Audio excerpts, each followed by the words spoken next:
So, with the new year already starting, many people have taken upon themselves New Year's resolution.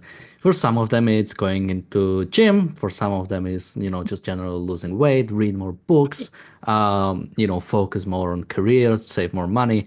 For some of them, it's Intifada revolution. At least that's one of the slogans we've heard on, or rather in New York, on New Year's Day, just few hours after the New Orleans, I think we can call it a terrorist attack.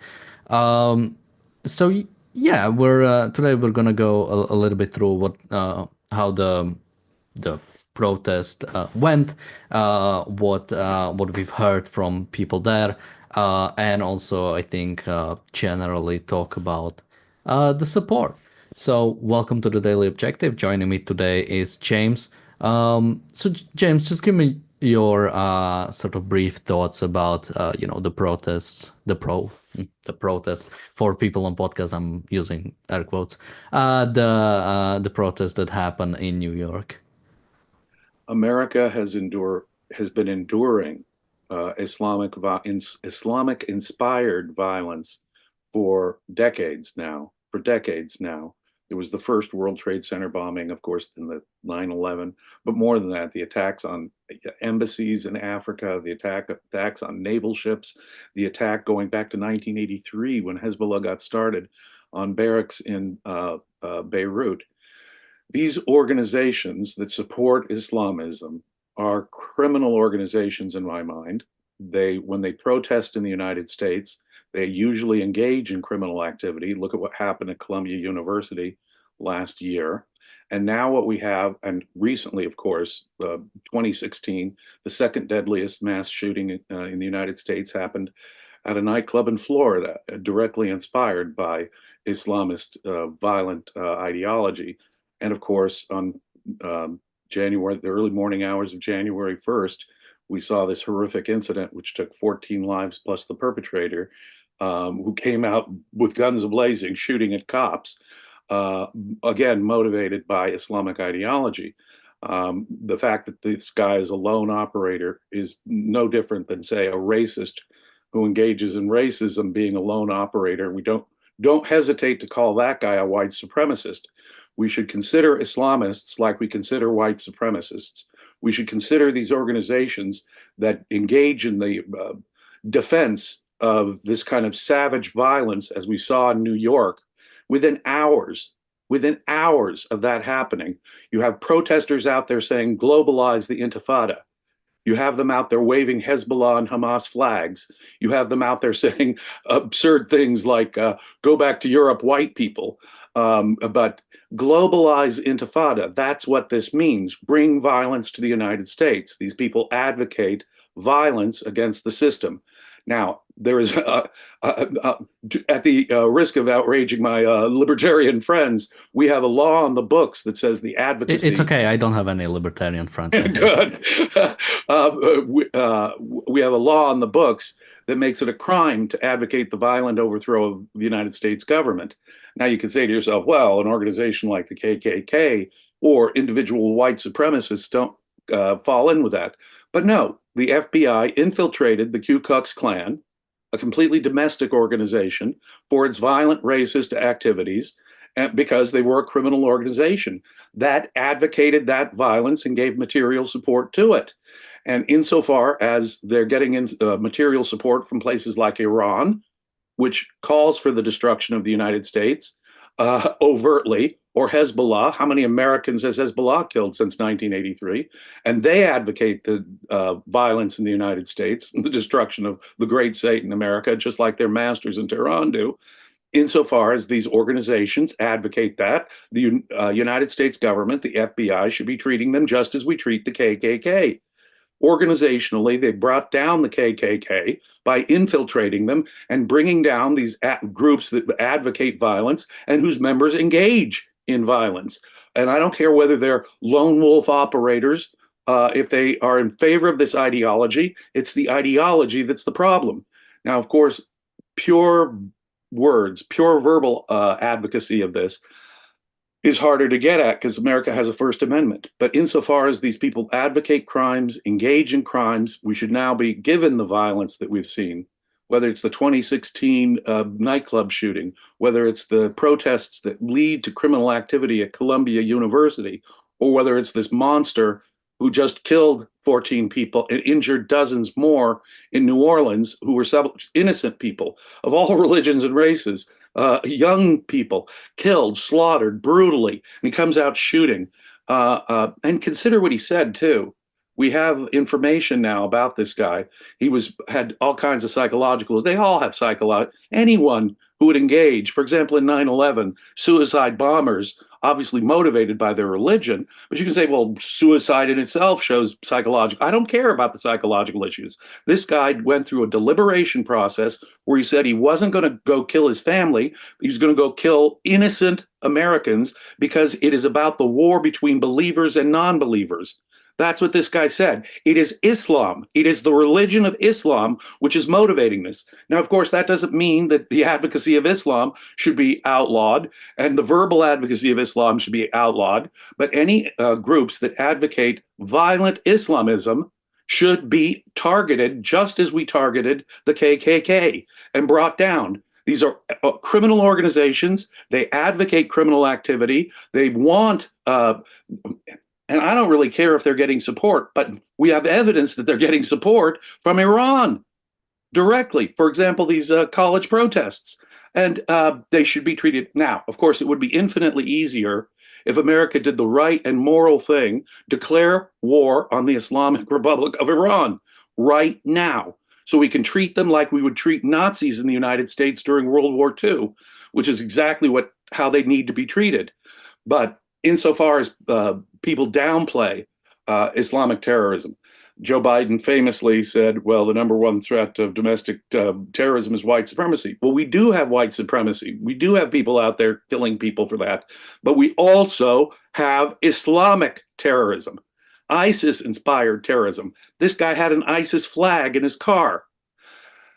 So we should treat them just, Mr. Biden, you should have treated Islamic terror, the advocacy of Islamic terror, which is what these people are calling for, globalized intifada, just as we treat the KKK and white supremacist organizations.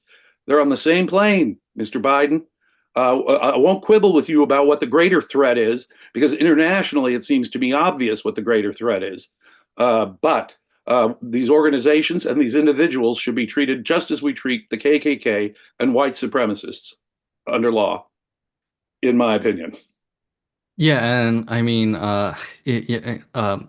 while you were talking, I laughed a couple of times because I remembered a joke from Norm Macdonald when he was talking about both 9/11 and sort of like he was basically saying something. Something that scares me the most about jihadi attack on America is the blowback against peaceful Muslims, and of course the joke, well, those who get it get it. But yeah, this idea that we cannot call out like Islamism, we cannot call out like extreme basically violence coming inspired by those religions. Because even if you think about it, all the white supremacist terrorist attacks, if you think about the KKK, those were technically like Christian extremists. Those absolutely you could easily like put them under that. And I think it would be as correct to say as calling these people Islamist extremists. If you wanna call it something else, if you wanna call it brown supremacy or okay, whatever, if you wanna like find a different term for it just because you're afraid of I don't know what. Then again, then find something different for it, but don't like hide from what's happening. I mean, you mentioned do you want to jump in? Well, I just wanted to say it's not being an extremist per Yeah. se or advocating extreme ideas. It's advocating violence. It's advocating lawlessness. It's advocating if you're supporting Iran and Hezbollah, then you're advocating the violent overthrow of the United States government. And insofar as you act on that, or try to act on that, or plan to act on that, or get aid and comfort from Iran and Hezbollah overseas, who are trying to do that and trying to kill Americans and overthrow the great state in America, that should be a crime in America. Yeah, I mean, we should call it more as in probably like violent advocacy yes, or straight up terrorism because yeah, yes. extremism is a package deal. When people say extreme, they take two different things. They take someone who is consistent with their ideas and someone who is using violence Well, to exactly. advocate for their ideas. Because we are extremists, we are consistent on capitalism. We are, but we would never use violence for advocating. In a way, we cannot even use violence to advocate for it because it goes against the Course. ideology itself. Our very But yeah, so the ideology forbids the initiation of physical force. But Islam calls for violence. Those aspects, those organizations of Islam that take that seriously. In the Jewish and Christian Bible, there's all kinds of advocacy for horrible things, as you, I'm sure, are aware. And if, insofar as people advocate the violence that you can find in Islamic religious texts, we should not be shy about connecting it. We shouldn't be considered phobic because there are people out there whose religion calls for violence and they want to act on it. yeah, and Wanting to die is not a phobia. If you were on the streets of New Orleans in the early morning hours of January 1st, you didn't want to get killed by this ideology, and that's what killed them. yeah, and someone in the chat says the Talmud is far more violent than anything a Muslim has ever written. And so when we are talking about sort of violence inspired by religion, it's important to remember that religion are inherently mystical and anti-reason. They do not have any basis. If you want to be violent, you are as well as good of a Christian as if you're not violent. There is, in a sense, because it's mystical, because it's just revelations, there is no way to like find out who is the right Christian. Is it someone who is like following the Bible to the word, and then which translation of the Bible are you taking? Because there are differences based on translation. So again, there is no, when you accept religion, when you accept mysticism, when you deny reason, deny reality, there is no sort of agreement you can find like who is actually following the religion. Like you have like terrorist Buddhists, like you can have a sort of, which is viewed as like the peaceful religion, like you can have these things, but once you reject reason, there is no way to sort of like go about it properly. And You nailed it correctly. And if I can recommend people to one of Ayn Rand's earliest nonfiction essays, Faith and Force, Destroyers of the Modern World, a speech she gave, I think back in 1960. And I think it can be found in Philosophy Who Needs It. And it's in one of her collections of essays. But I highly recommend listening to her speech or reading the essay, Faith and Force, Destroyers of the Modern World. Reason and freedom are correlates in the same way that faith and violence are correlates. And what we saw in New Orleans the other day is just the most recent blatant example of this, but it's true across mysticism, the history of mysticism. When you reject reason, only force can settle disputes. When you reject reason, there's no way you can draw lines or be reasonable. Reason is a precondition of civilization and freedom. And freedom is a precondition for the operation of reason. So I highly recommend people read Ayn Rand's brilliant essay, Faith and Force, Destroyers of the Modern World. It is more true, if possible, than it was more than 60 years ago when she wrote it.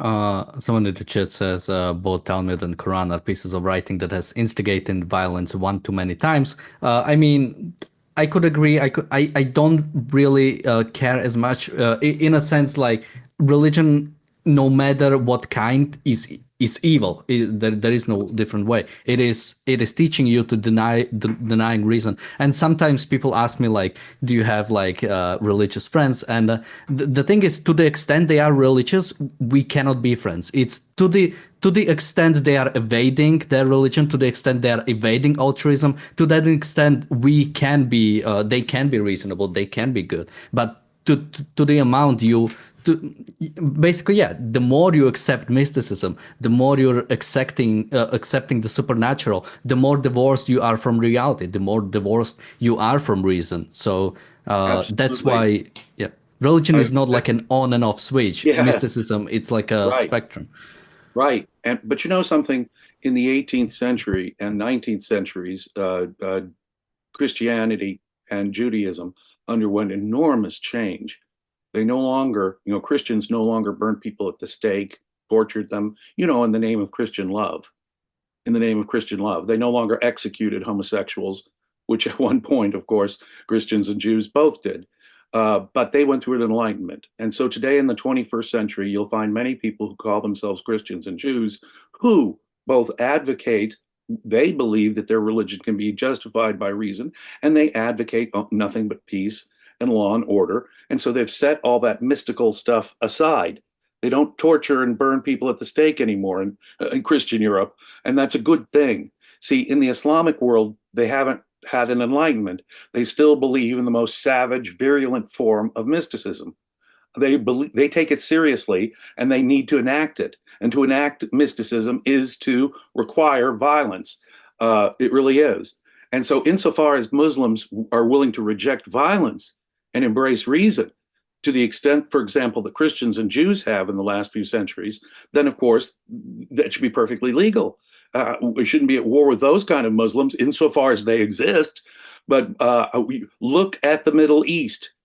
Look at the last 3 decades of terrorism from Muslims in Europe, in America, in the Middle East, in South America, everywhere these violent jihadists are. You can see that it is religion motivated, and mysticism leads directly, when taken seriously, to that kind of violence. These organizations that advocate that kind of violence should be treated under law the same way as we treated the KKK. Yeah, I want to go to that, but first we have a few super chats. So first, thank you, Bonnie, for your super sticker. Thank you so much. PC says, also thank you for your super chat. PC says, it's not a religion of peace. Yeah. Again, it's mysticism. There can be no. You cannot have like reason and supernatural are like going against each other, or reason and mysticism are going against each other. That's why I don't understand how you can, even when you have something like the Ten Commandments, I mean, unless you have reason, unless you have the foundation, like truth is not about just knowing the right answer. It's about the process. It's about how you think. That's what's important also about reason. So when you have something like Ten Commandments, even if they say don't kill or don't murder, depends again which translation you're getting, again, unless you understand the reason, unless you understand why in a civilized society it's not okay to kill each other, then again, it will not give you anything unless you have it properly understood. And again, that requires reason, which is the opposite of Yeah. supernatural. It's the penalty parts of the Ten Commandments that you want to look up in the Torah. If you take the Lord's name in vain, or if you engage in adultery, you know what the punishment is: to be stoned to death. To be stoned to death. Execution for those kind of things. Blasphemy. Execution for, think of it, execution for saying things that are offensive to God, like uttering the name of God out loud or something, will get you stoned to death. Will get you stoned to death. That's in the nature of mysticism, uh, by its nature. I mean, I'm not going to go around comparing religions in that sense and for that reason. What I am going to say is that Christian and Jewish culture has changed since the Enlightenment.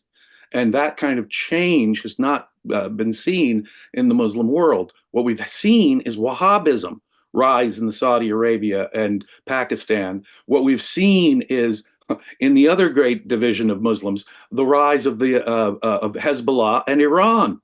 No, what we're seeing is a unified, and it doesn't matter what their sectarian differences are. During the Reformation in Europe, if you were in a Catholic country, you would be tortured and burned at the stake for being Protestant. If you were in a Protestant country, even under a comparatively tolerant monarch like Queen Elizabeth I, you would be tortured to death because you were a Catholic spy, trying to bring Catholicism back to England. It wasn't a pretty time. Christians used violence against each other, and they did so in the name of Christian love. I am not exaggerating. I am not exaggerating. What the Islamic world needs is to set aside all those doctrines that lead them to believe that they cannot peacefully coexist with other people. Until and unless that happens, those forms of the ideology, whether the form of it you find in Tehran and Hezbollah, or the form of it you find among Wahhabists in Saudi Arabia and Pakistan, these are virulent, violent ideologies. Insofar as people organize behind these things, advocate that violence, and try and perpetuate that violence, they should be treated as the criminals that they are, criminals against civilization itself. Someone says the Ten Commandments are not mysticism. It's literally a divine revelation to a prophet by God. I mean, what else is it then? Like unless you believe it was Ten Commandments were written by man, then yeah, No then it's graven not images. mysticism. No graven images. Don't tell me it's not mystically based. What are the first big ones? Have no other God before me. No graven images. Oh yeah, and you don't want to take the Lord's name in vain. Don't tell me it's a religion protection sort of thing coming from a religious inspiration. Yeah. At first, Moses talked to a burning bush, and then he went up into the clouds and had a bigger conference with God to get the full-on Torah. The law that forms the foundation of Judaism and Christianity. Yeah. We also have a super chat from Enric. Thank you so much. He says bad cultures need to be recognized and acknowledged. I mean, absolutely. We have to be, as long as we are not able to call out that we are better, Western culture is better than whatever else they have in the Middle East or anywhere else, then we cannot really fight it. I mean, morally or practically, really. Exactly. Ayn Rand called them savages in the 1970s. And she was attacked for it. She was attacked for it. See, that's the problem. That's what gives these people life. That's the IV that gives these people the energy and the juice to keep going. It's our moral sanction. When you know, the minute Ayn Rand said about the Soviet Union, the minute that Western leaders stood up and called them evil, they would that moral sanction alone would be the beginning of the end. That was proved to be exactly true. We have to call out these monsters, and these monsters who are professors and PhDs who advocate this kind of violence. They have to be called out as the monsters that they are in advocating savagery and violence. And we have to call the civilization based on this ideology savagery. It has nothing to do with race. Has nothing to do with race, ladies and gentlemen. It's about their ideology. Criticizing an ideology, criticizing a culture is not racism. And what dominates in the Middle East today, and unfortunately is tremendously influential among hundreds of millions of Muslims in this world today, is a violent, savage ideology. And it needs to be morally called what it is: evil, the sanction of violence, the demand for violence. I mean, in one sense, it's true that I could distinguish Christianity and Islam in a certain way. Christianity says submit, submit, submit, submit to the evildoer, turn the other cheek. Well, that's to sanction violence. And of course, Christians themselves in their history didn't hesitate from doing violence themselves because they were representatives of God, because we know the government is God's appointed agents on earth, as Romans 13 tells us. So, but Islam today is still advocating that kind of violence that Christians once engaged in. But in Islam, the idea is not submit, submit, submit. It's kill, kill, kill, and kill the Jews. And taken out what broader, they want a worldwide caliphate. ISIS has advocated a worldwide caliphate. So this guy who killed people in New Orleans has an ISIS flag. You know, he was brought up a Muslim, and apparently he had strayed from his Muslim faith. But after some unhappy marriages and some problems at work, he was going to get back in touch with his religion. And getting back in touch with Islam for this guy meant becoming an ISIS supporter. I want us to think hard about that. We have to get right in the face of people and say just how evil that ideology is. We have to call it the savagery that it is. or we don't stand a chance. We have a lot of super chats and a lot of comments I want to go through. So first, someone in the chat is saying, why is James Valiant and Daniel Krauss trying to conflate the issue and not reveal the problem in the Middle East is Israel, not Judaism and not Islam. I mean, if you think that if Israel disappeared, then suddenly there's no civil war in Yemen, suddenly there's no civil war in Syria, suddenly there's no like fights between Iraq and Jihadism Iran. and Some no, violence around the world. No, Israel is taking it for the rest of the civilized world here. Israel is the front line of civilization. Any civilized person would welcome the existence of Israel, unless you have some racist ideology about how your ancestors owned territory and collective ownership of property, which is a totally savage notion. It's a racist notion to think Israel's the problem. You bring in a country that's comparatively civilized, you could be a Christian or a Muslim in Israel. You can speak your mind. Even anti-Netanyahu political speech is permitted in Israel. They are civilized. That's not the problem. The problem is with anyone who would reject the existence of Israel. No, and look at what the governments they want. They want governments, theocracies like in Saudi Arabia or Iran. That's what they want. They want either Islamofascism or theocratic rule. Those are the options that we have. No, the migration of peaceful people is a good thing. You can hear it with that New York protester. White people go back to Europe. I mean, my God, my ancestors have been here for centuries, by the way. But does that matter? No. What matters is that I'm a peaceful person living under a government that respects individual rights. And any race is welcome to join us. Any religion even is welcome to join us if they accept peace and this respect for individual rights. That's what makes something legitimate or not. It's not the existence of countries like Israel, quite the opposite. And if Israel wasn't there, do you think there wouldn't be Islamic violence in Europe and North America and South America and Africa? No, that would just push the frontier of the war closer to civilization, to the more civilization. Israel is an outpost of civilization in a sea of savagery. That's the problem. We also have a super chat from Jeff. Thank you so much. Super chat from PC. Thank you so much. He says, James, Iran is behind it all. I mean, definitely when it comes to, and that's what's most disappointing. Like at this point, putting down Iran is pretty much solving every single issue we have going on right now. I mean, coming out from the Middle East, we still have Russia and China and North Korea and maybe a few others, depending. Not to mention especially in the Middle East, when Iran is gone, I'm worried about Saudi Arabia because now it's like our ally, but it's our ally against Iran once Iran is gone, who knows what's going to happen. So that's why it's also important not to ally, similar to Soviet Union.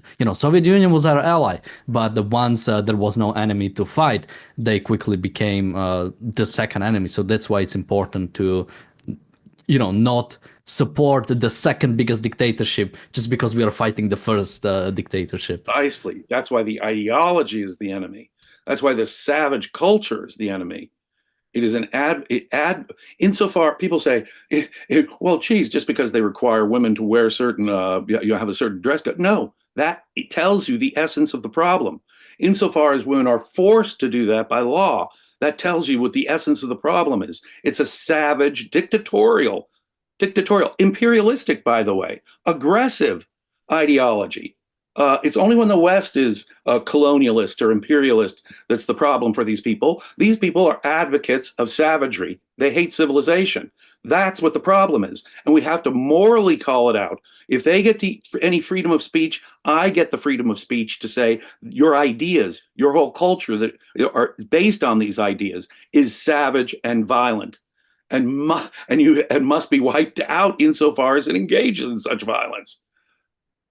We have a super chat from Larry. Thank you so much. He says the creation of the Department of Homeland Security was America's cowardly response that Islamic motivated violence would happen again and again. I mean, absolutely. Once someone told me about how sort of airports used to look before 9/11, and it was really surprising to hear. Basically, it was almost like a bus station. Like you just get on and you'd go. And yeah, we basically we don't have the moral confidence to fight. We've gave up.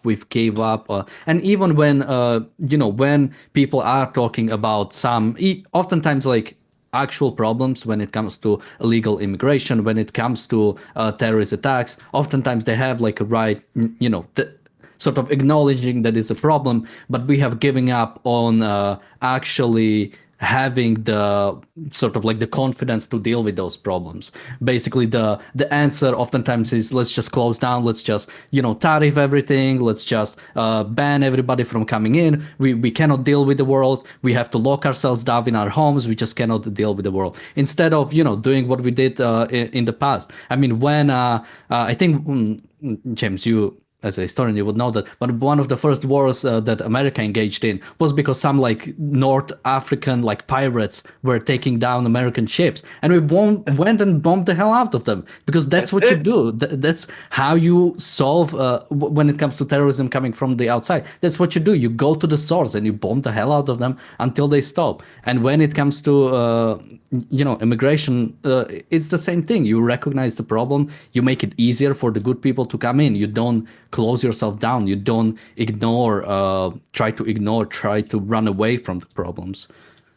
It's it. These superficial fixes, and I would say don't change America's free speech. Don't become anti-immigrant in general. No, those aren't the solutions. That's not going to fix the problem. Don't have put it on Americans, like you pointed out after 9/11. We got the Department of Homeland Security. We got such intense security that grandmothers were getting, physically groped before they could get on airplanes. That is taking it out on the American people and not doing what we needed to do in terms of taking out militant Islam. They need to be treated just as we once treated the Soviet Empire or the Nazis. We need to treat violent jihadism just as we treated Bolshevik communism, just as we treated Hitler's Nazism. Until we have that kind of moral clarity, it will go on and on and on by our moral sanction. Yeah, and so we have a few more super chats, so let me read them. We have a super chat from PC. Thank you so much. He says, Jews do not act on Talmud. That's the difference. Well, I have to do a confession. I have no idea what Talmud actually is. I don't know if it's like the Old Testament or if it's like something separate. The Talmud is a series of commentaries on the Torah, Okay. created over a long period of time and with a wide variety of opinions about the Torah contained within it. If they went by the old Torah and a strict adherence to that, it would be a pretty unpleasant culture to live in. Fortunately, Israel doesn't go by, say, the way the Torah was enforced in the second century BC, let's say, by the Maccabees.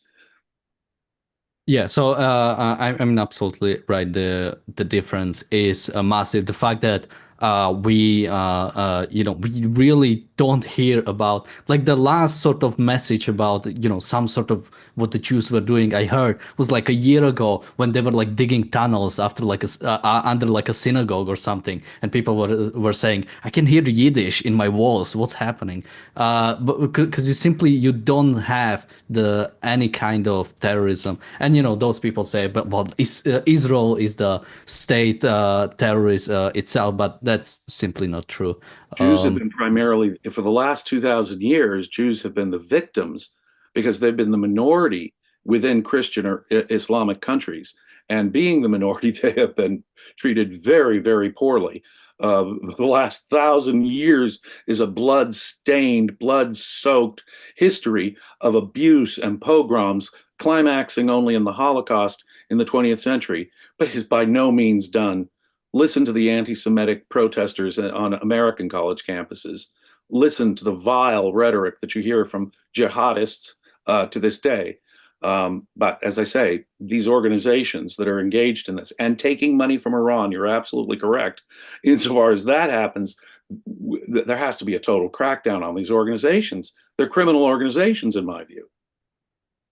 We also have a super chat again from PC who says, James, that is a long time in the future. That's not going to change anytime soon. Now, I'm not sure what specifically he's referring to. That's about 10 minutes ago. Maybe sort of Islam changing, sort of getting the same amount of enlightenment. That's definitely, I mean, even the Christian enlightenment took hundreds of years. I mean, depends on when, because it didn't start with the Enlightenment. It started with the Renaissance. It started with a sort of artistic, sort of this embracement of life, almost this artistic change of how we look at the world. And I but think we can yeah, accelerate that change. I yeah. think I mean, modern technology and if communication you think and the about it, experience of the Renaissance and yeah. the Age of Reason helps us, informs us. We can speed up that process because we have the final answer at the back of the book here that the Christians didn't have as they were developing it for the first time. To the credit of Western civilization. That is the great credit of Western civilization. Yeah, it took the revival of ancient Greek ideas. It took a new interest in this world scientifically and artistically, and that resulted politically in the kind of freedoms, recognition of rights, a legal tolerance for views, different views, so long as it was done peacefully and didn't violate people's rights. Insofar as these people advocate violence and censorship and the violation of people's rights. And all these protest groups, like the one in New York, that went on cheering this murderous monster and calling for to globalize intifada. No, insofar as they can really hold that in their heads, that is the decay of the Enlightenment itself before our very eyes, insofar as we sanction these people. But the lesson could be learned a lot quicker, I think, than it took Christians who had to learn it the hard way in many cases. Yeah, and talking about the mystical sort of obsession or complete mystical culture. There was no culture more mystical than Japan during the Second World War, the Shintoist like culture. And we, by bombing the hell out of it, by completely destroying that ideology, they were able to switch pretty quickly. And even if I don't know that much about Japanese culture, and I know there are some problems with Japan specifically, it's in a completely different class of problems than whatever we are getting as the best in the Middle East. But it Um, changed at the cultural, educational level. It really, really did. America had to occupy Japan and bring in and demonstrate. Once they demonstrated their military superiority and that there was no way they were going to win, we got your attention. Then we have to bring in a whole new education system, a whole new set of ideas with a whole new government that says you have to respect individual rights. But there were some aspects of Japanese culture in itself that made that transition go, I think, quicker than it might go. Let me be realistic on the other side, than it might go among your violent jihadists. That might be slower. For all it could go quicker because of the historic experience we have and modern communications and all that. Nonetheless, I think it might be, in fact, harder to persuade those pockets of violent Islam than it was, say, because of the homogeneity of Japanese culture. Was quicker, I think. we have a super chat from PC again. Thank you so much. He says James Spiller Moses never existed. I It don't know does what not that's. matter Yeah. whether these figures in the Bible existed or not. Their ideas do and were transmitted. And I refer to something as the law of Moses because the book that gives us that law says, well, Moses got it from God on Mount Sinai. I use only the traditional designations. I'm not making historical claims. Certainly, the ancient history of Judaism is more tradition than actual historical proof. And we also have a super chat from Christian. Thank you so much. He says, out of curiosity, what do you think about Musk calling to vote for the AfD in Germany? So I'll just do quick. Basically, AfD sort of alternative for Deutschland sort of falls in that category of uh, I think PC meant spoiler. Moses never existed. Okay. No, so Yeah. So about the AfD, the alternative for Deutschland, I think AfD sort of falls in that sort of like right wing populist, anti-immigration sort of thing, and oftentimes it's like the fact that the party exists says there is like an actual problem that has to be dealt with, but and we had like a similar party in Slovakia, but usually those parties are not good. They might recognize a proper thing, their voters might have like an actual problem, but oftentimes they are not good solution, but that's sort of like a broad way of how these parties are formed. I don't know that much about Alternative for Deutschland. What I know about the definitely is that Elon Musk doesn't know much about Alternative for Deutschland, so he shouldn't make like these like yeah people should just vote, because I think he did similar thing for reform in the UK. And while you know you might make a better case there for it, he doesn't know enough to make real these claims. That's what I find a bit disturbing. I sure don't know enough. I mean, in general, I can say that I do not think nativism, I do not think that this nationalist populism that says us versus them. Now, I think you have a right to screen Islamic immigrants for their violent ideology.